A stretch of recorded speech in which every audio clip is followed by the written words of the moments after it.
Nós vamos dar início à sessão da tarde, que, em linhas gerais, é dedicada a apresentações sobre projetos de cooperação academia e indústria que já estão em curso. Não é uma regra absoluta, mas é a ideia geral. A primeira apresentação vai ser dada pelo Francisco Lousada Neto, do ICMC da USP, e pelo Danilo Colombo, da Petrobras. E o título da apresentação deles é Desenvolvimento de metodologias e métricas de confiabilidade de equipamentos de construção de poços. Por favor, Danilo. Boa tarde a todos.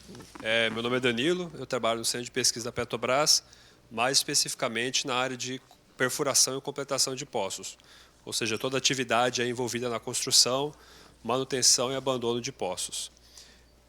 Quem vai fazer a apresentação, na verdade, vai ser o professor Lousada, da USP.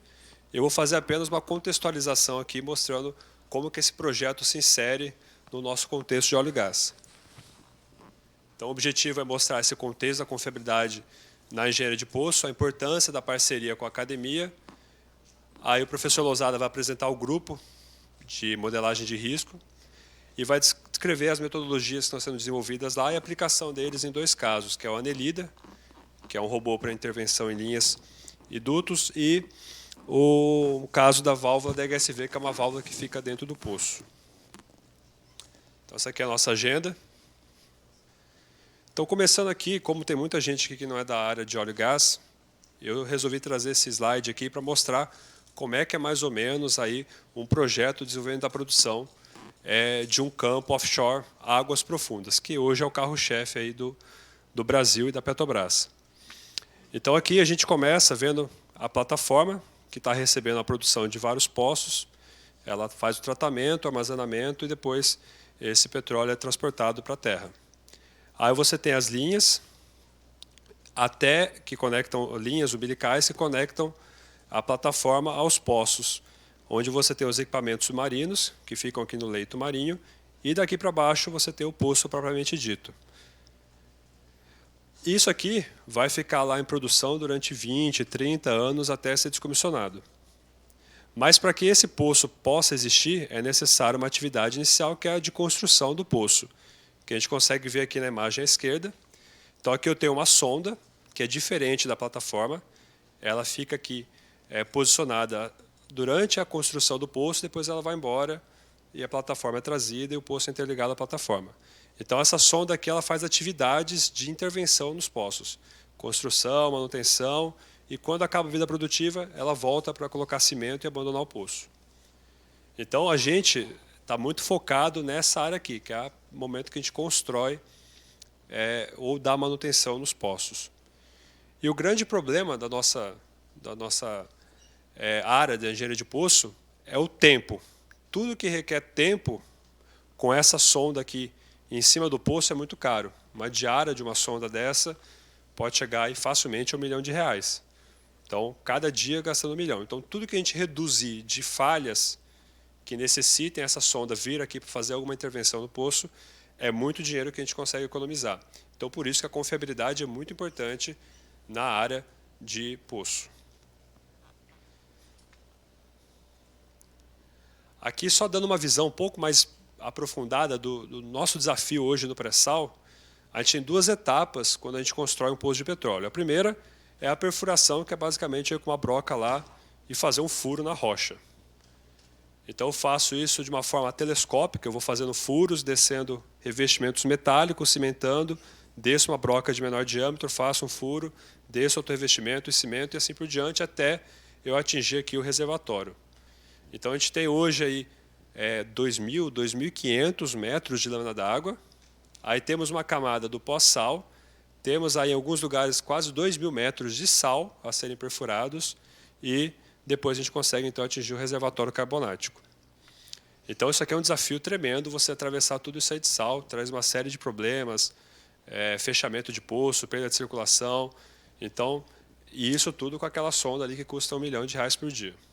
Depois de feito a perfuração, a gente vem e desce todos os equipamentos que vão ficar no poço. O reservatório do pré-sal é um reservatório que ele é muito compartimentado. Então, às vezes, a gente tem interesse de produzir zonas diferentes, em momentos diferentes, com velocidades diferentes. Então, hoje a gente usa uma completação chamada completação inteligente. Então, eu tenho várias zonas e várias válvulas que abrem e fecham cada uma dessas zonas para gerenciar essa produção. Então, são muitos equipamentos que a gente usa. E se um equipamento desse falhar, o que a gente tem que fazer? Tem que ir lá com a sonda, tirar tudo isso e trocar para uma coluna nova. Então, inclusive aquela válvula que eu comentei é uma válvula de segurança que fica mais próximo ao leito marinho. Se ela falhar, a gente não pode deixar o poço produzindo de forma segura, a gente tem que ir lá também com aquela sondinha barata e fazer a troca dessa válvula. Então, essa é a importância da confiabilidade para a gente hoje. Os poços são extremamente complexos e a gente precisa garantir que isso não falhe, porque cada falha é um alto custo para pagar aquela sonda e também eu perco a produção. Então, o poço hoje produzindo 40 mil barris por dia, se ele falha, eu tenho que ficar 15 dias para trocar isso aqui, são 15 dias de 40 mil barris por dia que eu perdi. Então, essa é a importância aí da confiabilidade. E como que a gente está aplicando a confiabilidade na prática? A gente desenvolvia equipamentos muito baseados na experiência do fabricante. O fabricante, pô, eu faço isso desde 1960. Ah, mas agora eu não estou usando mais um poço de terra, estou usando um poço complexo, a 4, 5 mil metros de profundidade, com uma temperatura diferente. Aí o cara, não, tudo bem, vou dar uma melhoradinha no equipamento e te vendo. A gente hoje fala, não, não é assim. Vamos avaliar como que eu aplico os conceitos de confiabilidade para desenvolver um equipamento que vá funcionar naquelas condições. Avaliação de risco. Então, essa é uma atividade muito importante. Eu tenho uma falha. Não necessariamente eu preciso ir lá correr com uma sonda para fazer alguma coisa. Eu consigo, com base nos dados de confiabilidade, eu consigo fazer uma avaliação de risco e ver quando é a melhor oportunidade para eu ir lá e reparar aquela falha. Avaliação de integridade, ou seja, como é que eu faço para evitar que esse poço venha a ter um vazamento. Especificação técnica, como é que eu coloco requisitos de confiabilidade quando eu vou comprar um equipamento. Quantos testes o fabricante tem que ter feito, em que condições ele tem que ter testado antes de ele poder me vender o equipamento. A gente não tem isso ainda bem maturado, então é importante a gente desenvolver essas técnicas para poder saber o que colocar nessa especificação.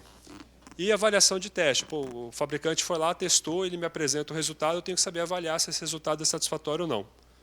Então, essas são as áreas que a gente quer trazer a confiabilidade para a engenharia de poço. E comentando um pouco dessa questão da parceria com a academia. O CEMPES faz isso, o Centro de Pesquisa da Petrobras, há muitos e muitos anos, e a gente vê muito valor nessa parceria com a academia. Então, já é meio tradição para a gente. Na questão de confiabilidade, a gente deparou com alguns problemas. A gente tem um alto custo para adquirir dados de confiabilidade, seja através de testes ou através de dados históricos. Então, a gente tem a dificuldade de registrar dados que vocês não fazem ideia. Então, já que a gente tem pouco dado, a gente tem que ter as melhores cabeças pensando como extrair o melhor resultado desses dados. Infraestrutura para fazer testes. Para fazer um teste que simula um poço de 7 mil metros de profundidade, com aquela pressão, aquela temperatura, não é uma infraestrutura barata. E também cada equipamento daquele que eu quero, me dá um equipamento desse que eu quero testar. O equipamento custa $300 mil, custa $1 milhão. Então, eu não posso errar o teste. Eu tenho que saber aproveitar esse equipamento e como eu tirar o máximo de informação desse. Então, como tudo é muito caro, mesma coisa, temos que ter as melhores cabeças pensando em como aproveitar cada um desses testes. E os resultados que a gente tem obtido são muito interessantes. Então, o primeiro que a gente tem, quando a gente aciona a universidade, a gente tem times multidisciplinares, Lousada vai destacar bem isso aqui, e com enfoque em análise de dados. A gente tem na indústria de óleo e gás, principalmente na área de poços, aquele histórico lá do texano que furava o poço e jorrava petróleo. Essa cultura, apesar de estar mudando, ainda é um pouco presente no nosso dia a dia. Então, é muito baseado em experiência. Sempre foi assim, vamos continuar fazendo assim. Não, eu acho que é assim porque aconteceu um caso em um poço e não deu certo. Então, a gente falou, não, calma aí. A gente tem dados hoje. A gente não precisa mais tomar decisão simplesmente baseado no achismo ou na forma como era feito ou na opinião de um especialista. Vamos agora fazer algo data-driven, né? Vamos agora basear nossas decisões em dados e a academia tem trazido esse tipo de análise para a gente. Então, o resultado tem sido muito satisfatório dessa parceria. Então, vou passar agora a palavra para o professor Lousada. Bom, boa tarde a todos. Marcelo, obrigado pela oportunidade. Professor Cuminato também, obrigado pela oportunidade. Então, o Danilo deu uma introdução para vocês a respeito dessa parte grande, digamos assim, né, de desenvolvimento e completação de poços. E agora eu vou falar um pouco do que a gente tem feito com a equipe da Petrobras e com as outras equipes multidisciplinares de vários lugares do país para estar desenvolvendo os produtos que a gente está focado no momento. Bom, primeiro eu queria dizer que o nosso grupo, o grupo de modelagem de risco do CMI, ele tem uma estrutura multidisciplinar, nós temos capacidade de atacar diferentes problemas ao mesmo tempo. Então, a grande vantagem é essa, você trabalha com um grupo grande e multidisciplinar, você tem essa capacidade, então é isso que a gente tem feito. Nós temos uma equipe de matemática aplicada, né, particularmente em fluido e simulação, equipe de estatística, qualidade, confiabilidade e simulação e uma equipe de engenharia, fluidos, qualidade e automação. Ou seja, de alguma forma são habilidades complementares e mesmo numa mesma disciplina você tem visões diferentes que se completam para estar fazendo esse desenvolvimento todo. Particularmente em termos de análise de risco, basicamente, a partir do momento que você tem desenhado um determinado tipo de produto, todo o processo até você qualificar esse produto para ser utilizado, ele envolve análise de risco, né? De uma forma holística, ou seja, a partir do momento que ele é construído, você entra com a análise da qualidade do produto, verifica, faz uma visualização de risco, utiliza várias fontes de obtenção de informação, dados ou mesmo informações subjetivas de especialistas ou engenharia assistida por computador, né? Fazemos testes também e a partir daí você então desenvolve um modelo estatístico que ele é update utilizando esse tipo de estrutura e a partir daí você tenta visualizar se eventualmente você tem a qualidade adequada do produto com a confiabilidade, uma alta confiabilidade, particularmente na situação onde você utiliza estresse com muita frequência. E se isso não acontece, a gente volta de novo e faz um processo de redesenhar o equipamento de tal sorte que a gente consiga atingir a confiabilidade no final. Particularmente no nosso grupo, né, do CMI, nós estamos trabalhando em 2 produtos paralelamente. Um deles é o projeto de HSV, que é uma válvula, né, de contenção, e esse aqui é o projeto Anelida, que é um robô, né, para desentupimento de linha e ductos. E, particularmente, nós atacamos o problema utilizando todas as estruturas, né? Na realidade, a gente visualiza temos essa percepção holística a respeito da confiabilidade, trabalhamos com modelos estatísticos, estrutura de simulação, tentamos visualizar as normas e verificar se nós estamos dentro desse padrão de normas e, no final das contas, também trabalhamos com engenharia de qualidade, né? Bom, só contextualizando, com relação à válvula de HSV, o contexto, basicamente, é que essa válvula ela é um componente crítico na coluna de produção, né? E é um item mandatório nos postos de exploração. E a grande vantagem da utilização desse tipo de equipamento é que ela aumenta a segurança operacional, no sentido de evitar erupções ou fluxos descontrolados do poço, né? Bom, isso é extremamente importante, particularmente numa situação onde que a gente, de alguma forma, tem que pensar sempre na preservação do meio ambiente, né? Então, você trabalha numa situação de estresse, mas pensando na preservação do meio ambiente. O problema é que a válvula ela tem, na atualidade, uma confiabilidade reduzida e alta taxa de falha. Então, só como exemplo aqui, por exemplo, numa população de um pouco mais de 350 válvulas, né, a quantidade de falhas e defeitos era relativamente grande e isso leva a um custo de manutenção de aproximadamente 200 milhões de dólares anualmente. Então, é uma quantidade relativamente grande, tá? Eu só queria mencionar uma coisa. Vários dos projetos que são desenvolvidos dentro do CMI, e a gente coloca esse selo no final das contas porque a gente preza muito pelos objetivos do milênio da ONU, né? E particularmente esse projeto aqui, esses 2 objetivos do milênio, são vários os objetivos, ele atende esses objetivos, que é basicamente você ter uma indústria inovativa e estrutural, né? E você ter o consumo e produção responsáveis. Bom, então o projeto aqui, no nosso caso, é aprimorar a confiabilidade da válvula, né, dentro das possibilidades, investigar a falha e auxiliar os fornecedores a aprimorar o produto, né, particularmente que a quantidade de fornecedores é relativamente reduzida, então, de alguma forma, você pode fazer um processo de auxiliar no desenvolvimento, né? e desenvolver conhecimentos e requisitos para avaliação dos testes, né? Essas são as estruturas básicas. E a gente já tem algumas contribuições que já foram dadas. Basicamente, a gente trabalha com a investigação dos mecanismos de falhas, ou seja, o que eventualmente provoca falha, né? Quais são os possíveis componentes que eventualmente devem ser substituídos, né? Faz um mapeamento da falha e tenta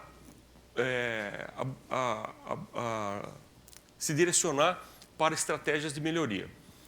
Então, estamos fazendo o desenvolvimento de modelos para estimação do tempo de vida e aprimorando a confiabilidade. E a ideia é suportar o desenvolvimento das estruturas de testes de validação, como o Danilo mencionou, que são extremamente importantes. E a gente tem que fazer o teste e a validação com extrema precisão, dado o custo envolvido, né? Bom, o segundo projeto que a gente está levando concomitantemente, né, no trabalho é o ANELIDA, que é a Unidade Robótica para Desobstrução de Ductos, né? O contexto nosso, basicamente, que nós temos a situação que a indústria do petróleo ela acaba perdendo bilhões de dólares por lucro cessante associado a obstruções de linhas produtivas. Essa aqui é uma linha obstruída. Então, vocês vejam que, no final das contas, a obstrução é relativamente grande. Isso aqui pode ter metros de obstrução. Isso aqui são hidratos e parafina, né? E, bom, no final das contas, a ideia é que as soluções relacionadas a isso acabam sendo caras também. Então, a ideia é tentar produzir um robô que ele vai até a obstrução e faz o rompimento dessa obstrução, né? Bom, então o projeto aqui é desenvolver o desenvolvimento de uma unidade robótica para inspeção, né? O principal uso é como dispositivo de desobstrução dessa unidade robótica, né? E é importante mencionar que esse é um projeto bem complexo e inovador, particularmente que, na realidade, ele é composto de vários módulos, né? Vários módulos que estão envolvidos. Nós não trabalhamos sozinhos, pelo contrário, nessa situação. Basicamente, a gente é só um grupo de apoio. Temos equipes de sistemas desembarcados do Senai, tem a engenharia de polímeros do Senai também, o LAMEC, da Universidade Federal do Rio Grande do Sul, temos uma equipe do Senai e temos a equipe da Petrobras trabalhando também, né? Então, quer dizer, tem uma estrutura verdadeiramente multidisciplinar, com uma quantidade imensa de pesquisadores trabalhando no mesmo projeto, né?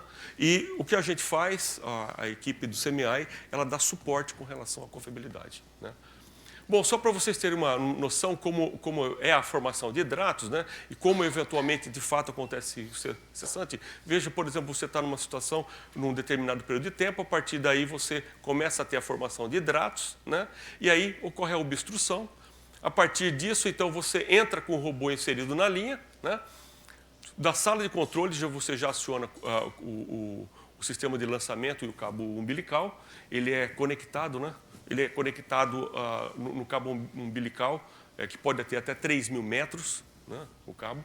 Aqui está o ANELIDA dentro do ducto, né? E ele chega na obstrução e aí ele realiza a remoção do hidrato através de uma reação local controlada de aquecimento, né? Essa aqui é a estruturação. A partir daí, a ideia toda é que ele volte à plataforma em segurança, né? Então, o que acontece? A ideia toda é basicamente, nós não fazemos isso, nós mostramos se eventualmente ele consegue ou não fazer, ou seja, se ele consegue funcionar no tempo de missão, né? Então, por isso que a gente trabalha sempre com uma equipe de apoio, né? As condições de funcionamento são extremamente estressantes, nós estamos falando de até 3.000 metros de profundidade, estamos falando de temperatura variando de 4 a 60 graus, estamos falando de uma pressão de até 2.500 PSI. Isso é relativamente bem estressante, né, as condições.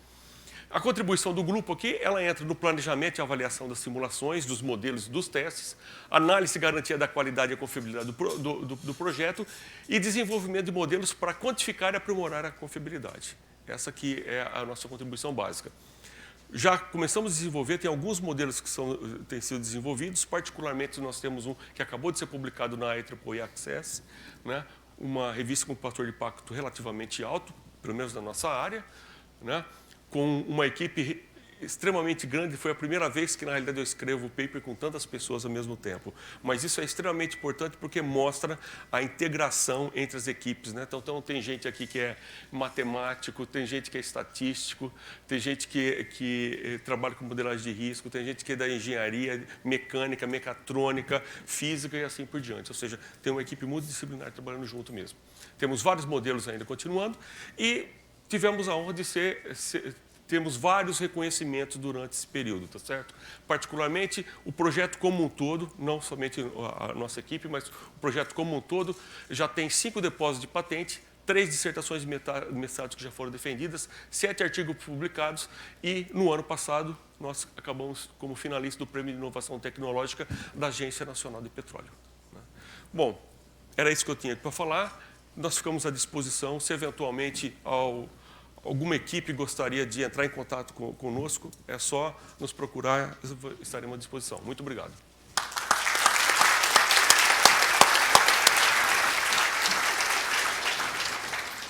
Temos uns minutinhos para eventuais perguntas ao Danilo e ao Francisco.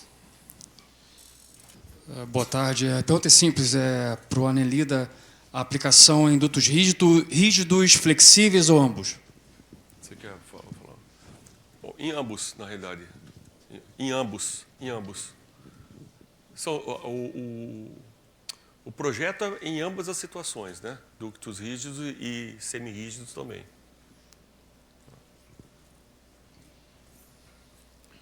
Mais alguma pergunta? Vamos então agradecer aos palestrantes mais uma vez.